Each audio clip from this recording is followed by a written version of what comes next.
Hello everyone, welcome back to my YouTube channel.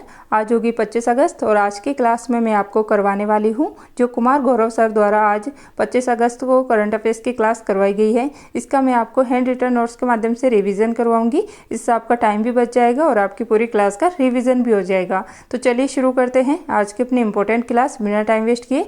तो आज का अपना क्वेश्चन नंबर फर्स्ट है, अजरबैजान शतरंज विश्व कप 2023 का उप विजेता कौन बना है?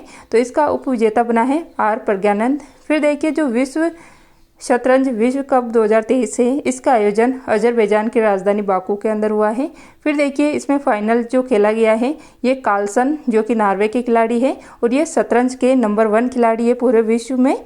और साथ में जो भारत के आर प्रज्ञानंद है, इनके मध्य फाइनल खेला गया। आर प्रज्ञानंद ये चेन्नई के रहने वाले हैं और ये मात्र 18 वर्ष के हैं। तो इसमें उप विजेता बने हैं आर प्रज्ञानंद और विजेता बने हैं कार्लसन जो कि नॉर्वे के हैं। इसके बाद देखिए, ये भारत के सेकंड खिलाड़ी बन गए हैं फाइनल में जाने वाले। और फर्स्ट कौन थे? तो ये थे विश्वनाथ आनंद। इसके बाद देखिए, ललन टॉप में फीफा महिला विश्व कप ये जो है इसका होस्ट इस बार है ऑस्ट्रेलिया और न्यूजीलैंड और इसके विजेता बना है स्पेन, उप विजेता बना है इंग्लैंड। इसके बाद देखिए, पहली भारतीय महिला ग्रैंड मास्टर कौन थी? तो ये बनी थी विजय लक्ष्मी। फिर देखिए नेक्स्ट है, भारत के 83वें ग्रैंड मास्टर कौन बने हैं? तो ये बने हैं आदित्य जो कि महाराष्ट्र के रहने वाले हैं। नेक्स्ट है 44वां जो 44th नंबर का शतरंज ओलंपियाड 2022 है, इसका आयोजन किया गया है चेन्नई के अंदर। इसके बाद देखिए, क्वेश्चन नंबर सेकंड है, निम्नलिखित में से ब्रिक्स संगठन के नवीनतम सदस्य कौन हैं? तो इसके अभी 6 नए सदस्य बने हैं। तो चलिए देखते हैं ब्रिक्स के बारे में। तो ब्रिक्स की संकल्पना 2001 के अंदर जिम ओ'नील ने दी थी। फर्स्ट बैठक इसकी 2009 के अंदर हुई थी रूस के अंदर। और क्या नाम था इसका? ब्रिक इसका नाम था। मतलब इसके अंदर ब्राज़ील, रसिया, इंडिया और चाइना, ये 4 देश इसके अंदर शामिल थे। फिर 2010 के अंदर इसमें साउथ अफ्रीका शामिल हो गया और इसका नाम हो गया ब्रिक्स। इसके बाद देखिए, 2023 में इसका होस्ट है साउथ अफ्रीका और राष्ट्रपति है यहाँ के रामफोसा। तो देखिए, यहाँ पर 2023 के अंदर इसके अंदर 6 नए मेंबर जुड़े हैं, तो जो कि जनवरी 2024 से जो है प्रभावी हो जाएंगे। इसके बाद देखिए, कौन कौन से देश है ये? तो ये एक तो है ईरान जिसकी राजधानी है तेहरान। नेक्स्ट है सऊदी अरब। तीसरा है मिस्र जिसकी राजधानी है काहिरा। चौथा है इथोपिया। पांचवा है यूएई और छठा है अर्जेंटीना जिसकी राजधानी है ब्यूनस आयर्स। तो ये 6 देश नए जुड़े हैं ब्रिक्स के अंदर। फिर देखिए नेक्स्ट है ललन टॉप में देखिए, एससीओ का नवीनतम सदस्य देश कौन सा बना है?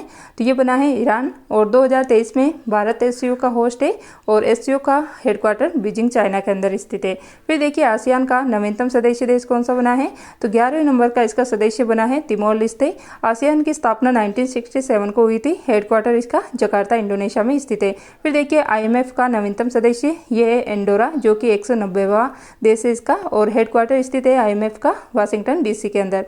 फिर देखिए, NDB का नवीनतम सदस्य देश कौन सा है? तो ये बना है मिस्र। इसके बाद देखिए, क्वेश्चन नंबर 3 है, 69th राष्ट्रीय फिल्म पुरस्कार में सर्वश्रेष्ठ अभिनेता के पुरस्कार के लिए किसे चुना गया है? तो ये चुना गया है अल्लू अर्जुन को। तो अल्लू अर्जुन को जो है इसमें बेस्ट एक्टर का अवार्ड दिया गया है। तो देखिए, 69th नेशनल फिल्म अवार्ड 2021 तो ये दिया जाता है सूचना एंड जो प्रसारण मंत्रालय है इसके द्वारा ये प्रदान किए जाते हैं। तो इसमें जो एक्टर है बेस्ट एक्टर का अवार्ड ये दिया गया है अल्लू अर्जुन को पुष्पा मूवी के लिए। और एक्ट्रेस में 2 को दिया गया है, एक तो आलिया भट्ट को गंगूबाई के लिए और एक दिया गया है कृति सेनन को मिम्मी के लिए, मिमी मूवी के लिए। फिर देखिए, बेस्ट निर्देशक इसका अवार्ड दिया गया है निखिल महाजन को मराठी मूवी गोदावरी के लिए। फिर देखिए, सर्वश्रेष्ठ फीचर मूवी इसका अवार्ड दिया गया रॉकेटरी द नाम्बी इम्फेक्ट के लिए। फिर देखिए, सर्वश्रेष्ठ फिल्म का नरगिस दत्त पुरस्कार ये दिया गया है द कश्मीर फाइल्स को। और नेक्स्ट है बेस्ट बाल फिल्म का अवार्ड ये दिया गया गांधी एंड कंपनी को। और लास्ट है इसका सर्वश्रेष्ठ हिंदी फिल्म का अवार्ड ये सरदार उधम सिंह को दिया गया है। इसके बाद देखिए, इसकी शुरुआत कब हुई थी? तो राष्ट्रीय फिल्म पुरस्कार अवार्ड की तो ये हुई थी 1954 को इसकी शुरुआत की गई थी। और फर्स्ट फीचर फिल्म का अवार्ड ये दिया गया था श्यामची मूवी को जो कि एक मराठी मूवी थी। फिर देखिए, 1967 को फर्स्ट बार जो है बेस्ट एक्टर और बेस्ट एक्ट्रेस का अवार्ड दिया गया था। तो बेस्ट एक्टर का अवार्ड ये दिया गया उत्तम कुमार को और बेस्ट एक्ट्रेस का अवार्ड दिया गया था नरगिस दत्त को। इसके बाद देखिए, क्वेश्चन नंबर 4 है, हाल ही में शिशुओं में रेस्पिरेटरी सिंकाइटियल वायरस से सुरक्षा के लिए पहली वैक्सीन एब्रिसवो को किसने मंजूरी दी है? तो ये मंजूरी दी गई USA के द्वारा। तो देखिए, एब्रिसवो तो ये एक वैक्सीन है जिसको यूएसए द्वारा मंजूरी दे दी गई है। तो RSV मतलब रेस्पिरेटरी सिंकाइटियल वायरस, तो इससे सुरक्षा के लिए हाल ही में इस वैक्सीन को जो है यूएसए के द्वारा मंजूरी प्रदान कर दी गई है। तो ये शिशुओं में जो श्वसन तंत्र संबंधी बीमारी होती है उसकी सुरक्षा के लिए ये वैक्सीन लगाई जाएगी। फिर देखिए कब लगाई जाएगी, तो गर्भावस्था के जो अंतिम माह होता है इसके अंदर ये वैक्सीन लगने वाली है और इसका निर्माण किया गया है फाइजर कंपनी द्वारा। फिर देखिए चंद्रयान 3, इसके प्रोजेक्ट डायरेक्टर कौन थे, तो ये थे PVR मुथवेल, तो इनका नाम अच्छे से याद रख लेना आप। फिर देखिए लेलन टॉप में SARS, इसकी फुल फॉर्म क्या होती है, तो सीवियर एक्यूट रेस्पिरेटरी सिंड्रोम, और इसी का नाम है SARS-CoV-2 मतलब SARS-CoV-2। फिर देखिए पौधे श्वसन में कौन सी गैस ग्रहण करते हैं, तो श्वसन में सभी लोग जो है मतलब कोई भी संजीव हुए वो ऑक्सीजन गैस ही लेते हैं, जबकि आउट क्या करते हैं, तो कार्बन डाइऑक्साइड। फिर देखिए प्रकाश संश्लेषण में पौधे इन करते हैं कार्बन डाइऑक्साइड और छोड़ते हैं ऑक्सीजन। इसके बाद देखिए कोशिका के किस अंग में श्वसन द्वारा ऊर्जा का निर्माण होता है, तो माइटोकॉन्ड्रिया में। तो माइटोकॉन्ड्रिया को जो है कोशिका का शक्ति गृह भी कहा जाता है और यहाँ पर ATP के रूप में ऊर्जा का संग्रहण किया जाता है। फिर देखिए श्वसन तंत्र की इकाई क्या होती है, तो ये होती है एल्वुलाई, जिसे कोपिका कहते हैं। किडनी की इकाई क्या होती है, तो नेफ्रॉन होती है। इसके बाद देखिए क्वेश्चन नंबर 5 है, इसरो किसके सहयोग से चंद्रमा पर अगला मिशन ल्यूपेक्स भेजेगा, तो ये जाक्सा जो कि जापान की स्पेस एजेंसी है इसके सहयोग से भेजने वाला है। तो देखिए ल्यूपेक्स इसका फुल फॉर्म होता है लूनर पोलर एक्सप्लोरेशन मिशन। तो देखिए 2024-25 में इसको लॉन्च किया जाएगा इसरो और जाक्सा जापान के द्वारा। इसका उद्देश्य चांद के ध्रुवीय क्षेत्र पर रिसर्च करना। इसके बाद देखिए नासा जो कि यूएसए की स्पेस एजेंसी है। नेक्स्ट है रोसकॉस्मोस, ये रूस की स्पेस एजेंसी है, इसके द्वारा हाल ही में लूनर 25 को लॉन्च किया गया था और ये जो है चांद के साउथ पोल पर लैंडिंग करने वाला था, लेकिन यहाँ पर ये क्रैश हो गया और ये मिशन असफल रहा। फिर देखिए लेलन टॉप में चंद्रयान 3, इसका लॉन्चिंग व्हीकल ये है LVM-3 M4, जिसे बाहुबली रॉकेट भी कहते हैं।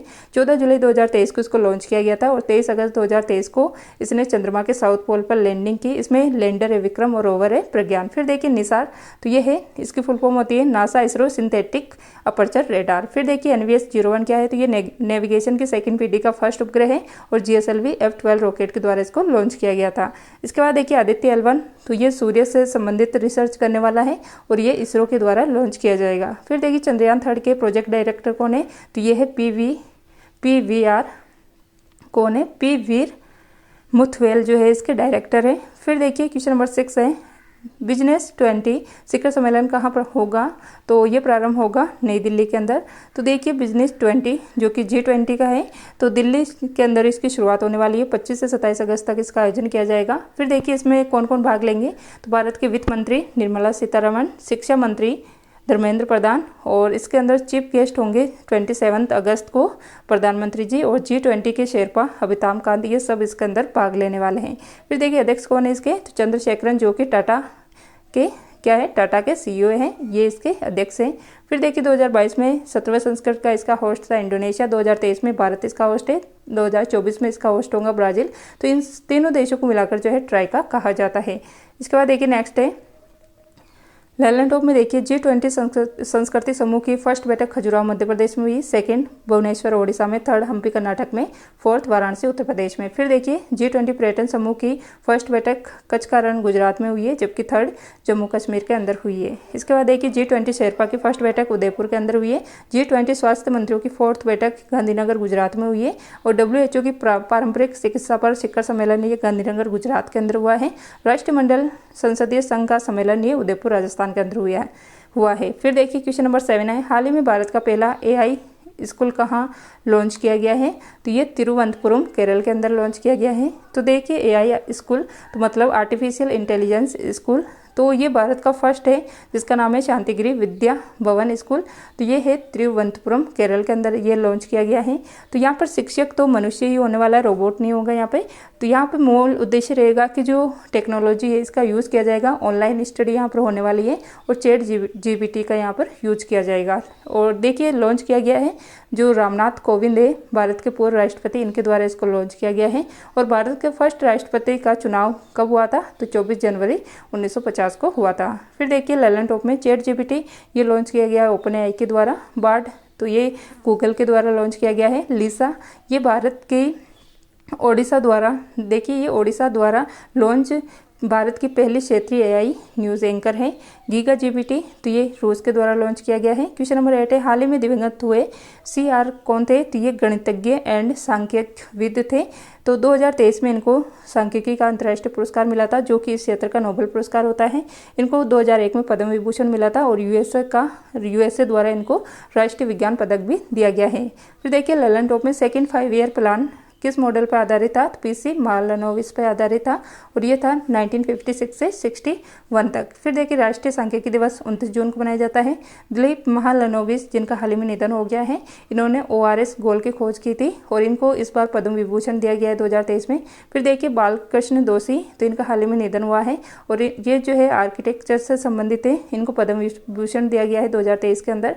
फिर देखिए क्वेश्चन नंबर 9 है, पहला स्वदेशी ई ट्रैक्टर CSIR प्रीमा ET11 क्या है? ET11 कहाँ लॉन्च किया गया है?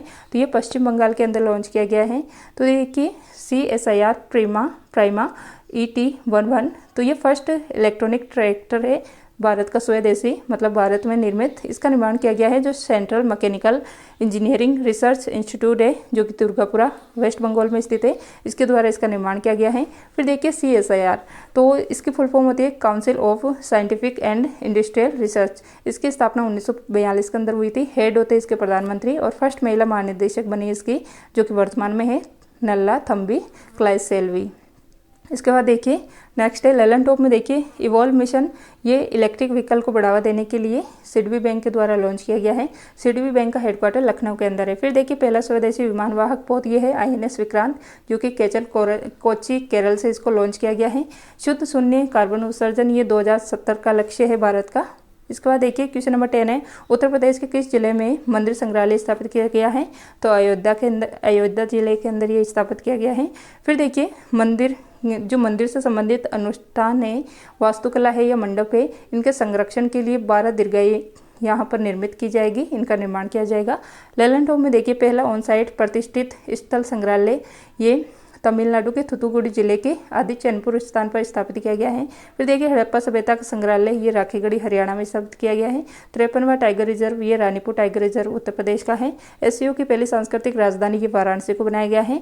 आथुर पान के पत्ते को GI टैग मिला है, ये थूथुकुडी जिले तमिलनाडु के हैं। इसके बाद देखिए क्वेश्चन नंबर 11 है, हाल ही में मुख्यमंत्री सशक्त बहना उत्सव योजना कहाँ प्रारंभ हुई है? तो ये उत्तराखंड के अंदर प्रारंभ की गई है। तो देखिए CM सशक्त बहना उत्सव योजना ये उत्तराखंड के CM पुष्कर धामी ने लॉन्च की है। इसका उद्देश्य महिला द्वारा निर्मित जो उत्पाद है उनको जो व्यापार बाजार है ये उपलब्ध करवाना, ये इसका उद्देश्य रहने वाला है। ललन टॉप में देखिए इस रस पोर्टल, तो ये जो स्वयं सहायता समूह ग्रुप वाली महिलाएं होती है, इनके द्वारा निर्मित जो उत्पाद होते हैं उनको बेचने के लिए इसको लॉन्च किया गया है। फिर देखिए 4 मीटर लिक्विड मिरर टेलीस्कोप ये उत्तराखंड में स्थापित किया गया है। फुलदेई फेस्टिवल उत्तराखंड में मनाया जाता है। हरेला फेस्टिवल ये भी उत्तराखंड में मनाया जाता है। इसके बाद देखिए क्वेश्चन नंबर 12 है, हाल ही में हंगरी विश्व चैंपियनशिप 2023 में 100 मीटर में गोल्ड जीतने वाले शाह केरी रिचर्डसन का संबंध किससे है? तो ये USA से संबंधित है। तो देखिए जो विश्व एथलेटिक्स चैंपियनशिप 2023 है, इसका आयोजन हंगरी के बुडापेस्ट में हुआ है। तो शाह केरी रिचर्डसन USA की है, जिन्होंने इसके अंदर 100 मीटर में गोल्ड जीता है। हंगरी में घास के मैदान जो होते हैं उनको पूछताछ कहा जाता है। फिर देखिए गौरव सीरीज में अनुसूची 11 में कुल कितने विषय है? तो 29 है। शिक्षा मूल संविधान में किस सूची का विषय था? तो राज्य सूची का विषय था। और फिर 42वें संविधान संशोधन द्वारा 1976 में इसको समवर्ती सूची का विषय बना दिया गया। फिर देखिए प्रस्तावना में 12 शब्द कितनी बार आया? तो 2 बार आया है। फिर देखिए क्वेश्चन नंबर 4 है, क्या प्रस्तावना संविधान का भाग है? तो प्रस्तावना संविधान का भाग है। ये केशवानंद भारती केस जो कि 1 अप्रैल 1973 को आया था, इसके अंदर कहा गया है। फिर देखिए क्वेश्चन नंबर 5 है, केंद्र राज्य संबंध ये भाग 11 के अंदर बताया गया है। आपातकाल का उल्लेख ये भाग 18 के अंदर है। किस संविधान संशोधन द्वारा सिंधी भाषा को संविधान की 8वीं अनुसूची में जोड़ा गया है? तो 21वें संविधान संशोधन द्वारा जो कि 1967 में हुआ था, इसके द्वारा इसको भारत के 8वीं अनुसूची जो कि भाषा से संबंधित है इसमें 15वीं भाषा के रूप में जोड़ा गया। फिर देखिए विधि के समक्ष समानता ये जो अधिकार है ये लिया गया है कहाँ से? इंग्लैंड, यूके से। फिर देखिए नवी अनुसूची जो कि भूमि सुधार से संबंधित है, ये पहले संविधान संशोधन जो कि 1951 में हुआ था, इसके द्वारा जोड़ी गई है। फिर देखिए प्रस्तावना में कितने प्रकार के न्याय हैं, तो 3 प्रकार के हैं।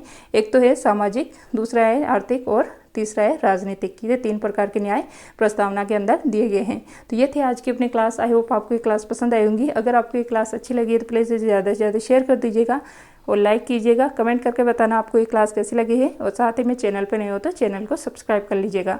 तो मिलते हैं नेक्स्ट क्लास में। क्लास देखने के लिए थैंक यू।